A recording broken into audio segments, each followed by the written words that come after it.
અમે વલ્લભાચાર્યના વંશજ છીએ, અમે બાલક છીએ, અમે બાલ લીલા કરીએ છીએ અને તમારા પૈસા ખાલી કરતા રહીએ છીએ. ભાઈ, બાલકને રમકડા હોય કે પૈસાની જરૂરત હોય? બાલકને રમકડાની જરૂરત હોય. બે ચાર ઘૂઘરા આપો, સીટી વાટો, પીપી પીપી વગાડવા માટે કહો કે બિરાજા રહ્યો આપ બાલક છો. તો જો તમે બાલક, જો તમે ગુરુ હો તો તમે એવો તમારું સ્વરૂપ પ્રકટ કરો કે જેમાં અમને શ્રદ્ધા જાગે. શ્રદ્ધા જાગે પછી શુદ્ધયા દેયમ અશ્રદ્ધયા દેયમ શ્રિયા દેયમ. શ્રિયા કેટલી સુંદર વાત કહે છે. દો છો ત્યારે તમારામાં પણ એક જાતની શ્રી પ્રકટ થવી જોઈએ. એવી શ્રી કે તમને લેનારને પણ એમ લાગે કે ના, દેવ આપવામાં એની એક સૌંદર્ય પ્રકટ થયું છે, એક શોભા પ્રકટ થઈ છે. અમારી તો ગોસ્વામીઓની એવી દુર્ગતિ હોય છે કે બાલક દેખાયા નહીં તે લોકો ખજવામાં હાથ ડાલવા માંડે. કેમ કે ડાચું દેખાયું ને એને પેનલ્ટી હોય છે. દેખાયું કેમ ડાચું બાલકનું? તો પહેલા આમ ડાલે હાથ અને પછી ગજવા ટટોલે કે 1 રૂપિયાની નોટ કે 5ની નોટ. પછી માંડ માંડ ન નીકળતી હોય પછી પરાણ થઈને રોડમાં પણ મૂકી દે. આ કઈ શોભા નથી. અમે જાજરૂ જતા હોય તો સંડાસમાં ભેટ મૂકી દે. આ કઈ આપવાની પદ્ધતિ નથી. શ્રિયા દેયમ, શ્રીથી શોભાથી દેવી જોઈએ. અને હિયા દેયમ, હિયાનો મતલબ શું કે આપનારને એવી લજ્જા હોવી, લજ્જાનો ભાવ હોવો જોઈએ, સંકોચનો ભાવ હોવો જોઈએ કે હું શું આપને આપી શકું.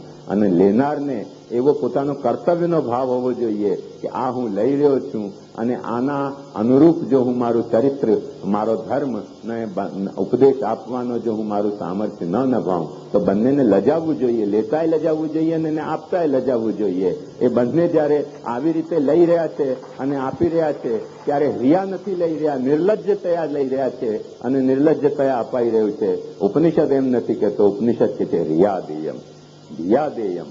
તમારે એક જાતનો ભય રાખીને, ભય કઈ જાતનો કે બાલકને આપણે નહીં આપશું તો આપણો સત્યાનાશ વાળી દેશે, એવી ભીતિની અહીંયા વાત નથી.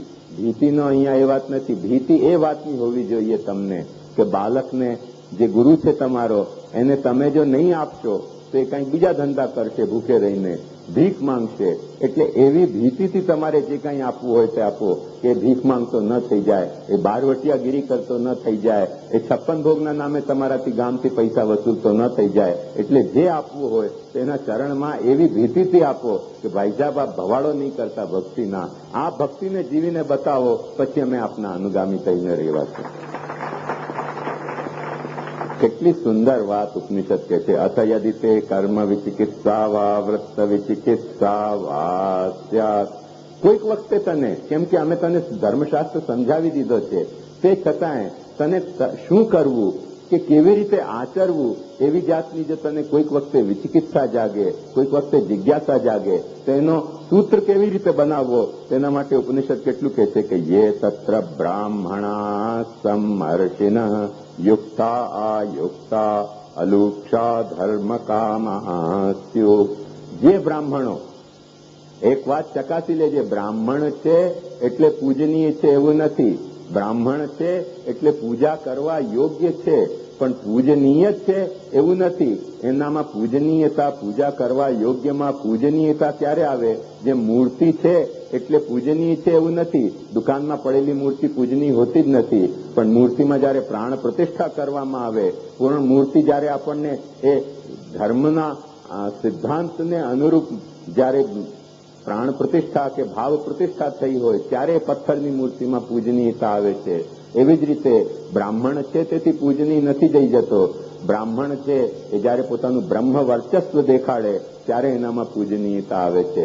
એવી જ રીતે ગોસ્વામી પણ યહ સુખ ભજન પ્રતાપ તેજ છે છિન્ન ઇત ઉત ન ટરો, એવું પોતાનું જે છે તે ગોસ્વામિત્વ દેખાડે કે ભગવત ભજન નિરત છે, ભગવત ભજનોપદેશ એ નિશ્ચલ નિસ્વાર્થ બુદ્ધિથી તમને કરી રહ્યો છે, તો પછી એનામાં પૂજનીયતા આવશે. નહીં તો ગોસ્વામી એટલે એક મતલબ બળદ થાય જે હું કેટલા દિવસથી રડી જ રહ્યો છું. તેથી શાસ્ત્ર કહે છે કે એનો નિર્ણય કેવી રીતે કરવો? તો શાસ્ત્ર કહે છે યુક્તા આયુક્તા. જે ધર્મને એ કહેવા માંગે છે, જે ધર્મના સંદર્ભમાં એ પોતે ગુરુ થવા જઈ રહ્યો છે, એ ધર્મને પોતે કરી રહ્યો છે કે નહીં?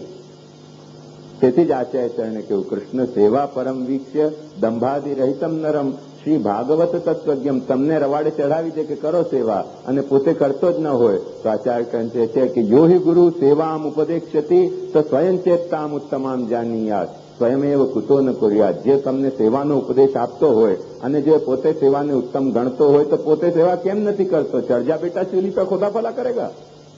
એવું ન હોય, ધર્મની બાબતમાં એવું ન હોય. તેથી કહે છે યુક્તા આયુક્તા, અને પોતે બહુ દિવસ અને રાત લાગેલો હોય સેવામાં, પણ લોભને કારણે લાગ્યો હોય, પોતાની લોભ પ્રતિષ્ઠાને વધારવા માટે લાગ્યો હોય તો હજી પાછી મહાપ્રભુજી કહે છે દંભાદિ રહિતમ નરમ.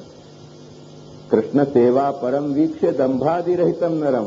અને ઉપનિષદ પણ એમ જ કહે છે કે અલુક્ષા ધર્મ કામાસ્યુ. જે ધર્મને આચરણમાં મૂકી રહ્યો છે, જે ધર્મનો તમને ઉપદેશ આપી રહ્યો છે, એ લોભને કારણે નહીં, ધર્મને ધર્મની કામનાથી જે અનુસરતો હોય તે ધર્મોપદેશ આપવાનો અધિકારી છે. ધર્મને પોતાના પેટની કામનાથી અનુસરતો હોય, ધર્મને પોતાની પ્રસિદ્ધિની કામનાથી અનુસરતો હોય તે વ્યક્તિ ધર્મોપદેશ કરવાનો અધિકારી નથી. ધર્માચરણ કરવાનો અધિકારી છે, બધા જ અધિકારી છે. લોકાર્થી બધા જ અધિકારી છે. ભગવાને ગીતામાં બતાવ્યું છે કે નહીં કે આર્તો જિજ્ઞાસુ રસાર્થી જ્ઞાની છે ભરતર્ષભ. તો બધા જ ભગવત ભજનના અધિકારી છે, પણ ભગવત ભજનના ઉપદેશનો અધિકારી એ જ છે કે જે અર્થાર્થિતયા ભગવત ભજન નથી કરતો.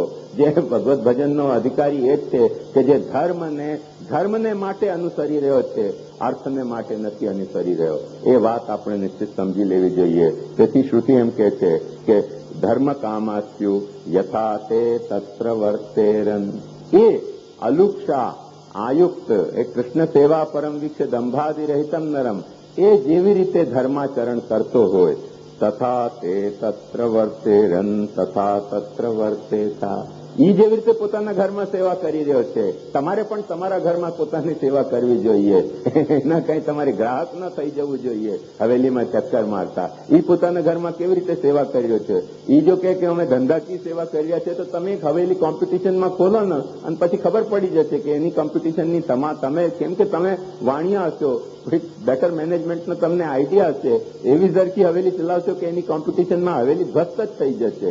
એ તમને એટલે ખોલવા જ નથી દેતા કે વૈષ્ણવો ના હવેલી ના ખોલી શકે. હવેલી તમે ખોલો તો મહારાજને સમર્પિત કરવી જોઈએ, જેથી કે તમારા હાથમાં એ સાધન આવી ન જાય. તો આવી જાતની એકબીજા પ્રત્યે શંકા રાખવાની અને સંદેહ રાખવાની અને એકબીજાના અધિકાર ઝડપવાની જે વૃત્તિ છે એ ધાર્મિક વૃત્તિ નથી, એ વાત સમજો. તેથી શ્રુતિ કેમ કે છે કે યથા તે તત્ર વર્તેરન. તે પોતાના ઘરમાં જેવી રીતે સેવા કરે છે, એ જો સેવા સાચો સિદ્ધાંત હોય તો તમારે પણ તમારા ઘરમાં પોતાની રીતે સેવા કરવી જોઈએ. તેથી જ આચાર્ય કહે છે કે કૃષ્ણ સેવા પરમ વીક્ષ્ય દંભાદિ રહિતમ નરમ ભાગવત તત્વજ્ઞમ ભજે જિજ્ઞાસુરાદરાત. એના એ જેવી રીતે ઉપદેશ કે એવી રીતે તમારે ઘરમાં ભજન પરાયણ થઈ જવું જોઈએ. એટલે યથા તે તત્ર વર્તેરન તથા તત્ર વર્તેથા. ઉપનિષદ બહુ સુંદર કે છે યથા તે તેષા એશા આદેશ. આ મારો આદેશ છે, ધર્મનો આદેશ છે. એને હલવી રીતે નહીં લેતા. એશા આદેશ એશ ઉપદેશ. ઉપદેશ પણ આપવાનો કોઈ વિષય છે તો એ જ છે. એશા વેદોપનિષદ. આ જે સનાતન કોઈ કૃતકેતર વચનોનો સિદ્ધાંત આવું જ રીતે હોઈ શકે છે. એ તદ અનુશાસનમ. આ તમારી શિસ્ત છે. એવમ ઉપાસિતવ્યમ. આવી રીતે તમારે કરવું જોઈએ. એવમ ઉચૈ તદુપાસ્યમ. એટલે આ સમાપન સમારોહમાં આપણે પણ આ વેદની ભગવતી વાણીને એ રીતે અનુશાસન લઈએ કે જે શ્રી મહાપ્રભુજીએ આપણને આદેશ આપ્યો છે. એ તદ અનુશાસનમ એવમ ઉપાસિતવ્યમ એવમ ઉચૈ તદુપાસ્યમ.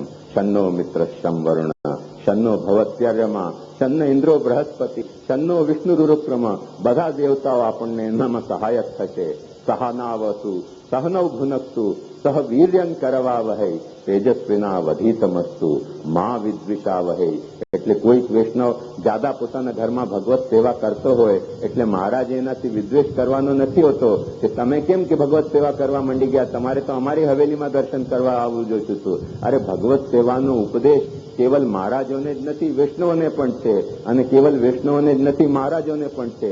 જો એટલે નેગ ભોગ રાગના વૈભવથી કરવાની જો કોઈ પણ પ્રણાલી હોય તો વૈષ્ણવ પોતાના ઘરમાં શા માટે નથી અનુસરી શકતો? તમે જો ગામના પૈસા લઈને કરી શકતા હો તો વૈષ્ણવ શા માટે નથી કરી શકતો?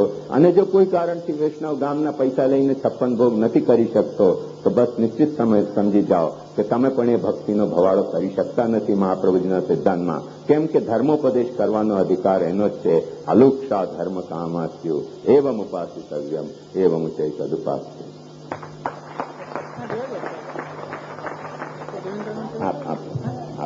તમે વાંચો લો.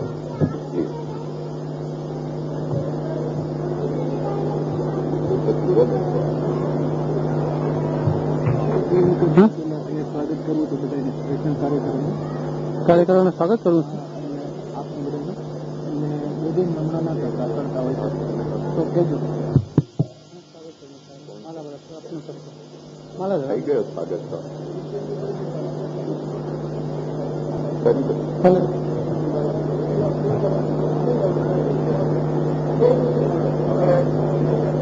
એક મિનિટ પછી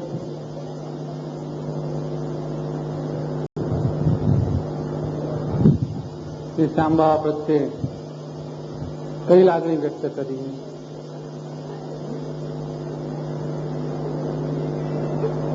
સતંજીવ શરદ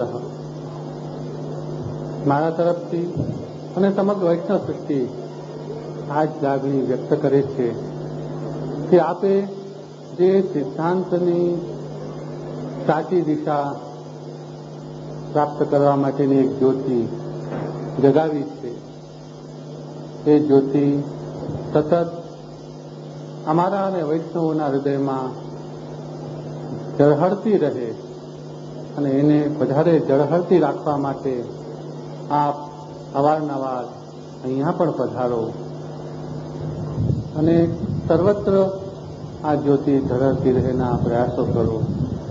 આપ પૂર્ણ સ્વસ્થ રહો અને આ પધારો એમને સ્વીકૃતિ આપી જ છે.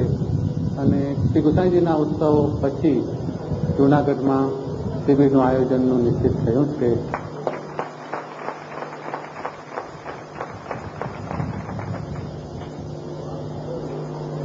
વિશ્વ હિન્દુ પરિષદે પણ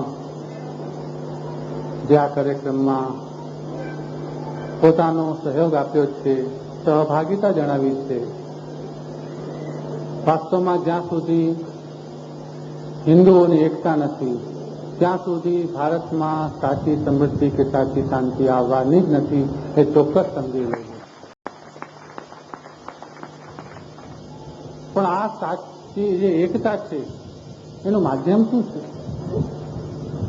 તે સંપ્રદાયના જે અનુયાયીઓ છે એ પોતાની વિશેષતા જાળવી રાખીને એમ સમજે કે અમે પણ આ હિન્દુ ધર્મના એક ભાગ છીએ, ત્યારે જ સાચી એકતા આવી શકશે. વિવિધતાને ભૂસાવીને નહીં, વિવિધતાનો અસ્વીકાર કરીને નહીં, પણ વિવિધતાનો સ્વીકાર કરી એને માણીને એમાં રહેલી એકતાને જ્યારે સમજશું ત્યારે જ હિન્દુ ધર્મમાં સાચી એકતા આવશે. જે ઉણપ આપણા સંપ્રદાયમાં આવી છે એમ બીજા સંપ્રદાયમાં પણ આવી શકે છે કે આવી છે.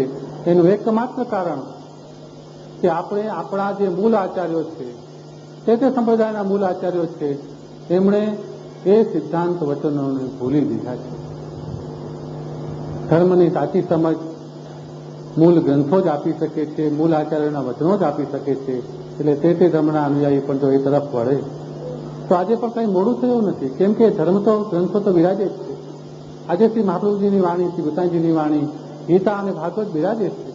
અને એક વાત પણ યાદ કરી દઉં કે ગીતાનું પણ પુષ્ટિ માર્ગમાં મહત્વનું સ્થાન છે. પ્રમાણ વ્યવસ્થામાં એ ચર્ચા આવી જ છે, પણ ગીતા એ હિન્દુ ધર્મનો પર્યાય છે અને વૈષ્ણવ ધર્મ એ હિન્દુ ધર્મ કે સનાતન ધર્મનો ભાગ છે, ક્યારે ભૂલવાનો નથી. બીજી જે સામાન્ય પ્રવૃત્તિની વાત હું કરું તો જે આપણી નીલમબાગ તરીકેની જે જમીન છે એમાં ગુરુકુલ કરવું છે, એના સિવાય બીજા કોઈ હેતુ માટે આ જમીન મારે પ્રયોગ કરવા દેવી નથી.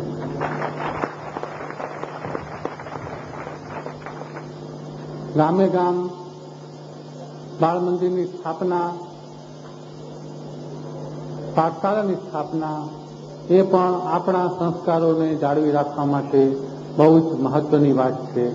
એટલે એ તરફ પણ આપણે થોડો પ્રયાસ કરીએ. આ શિબિરમાં ભાગ લઈને અને આ આયોજનમાં પણ સહભાગી બનીને શિબિરાર્થીઓએ અને કેશોદની વૈષ્ણવ જનતાએ જે નિષ્ઠાપૂર્વક આનંદપૂર્વક જે પોતાની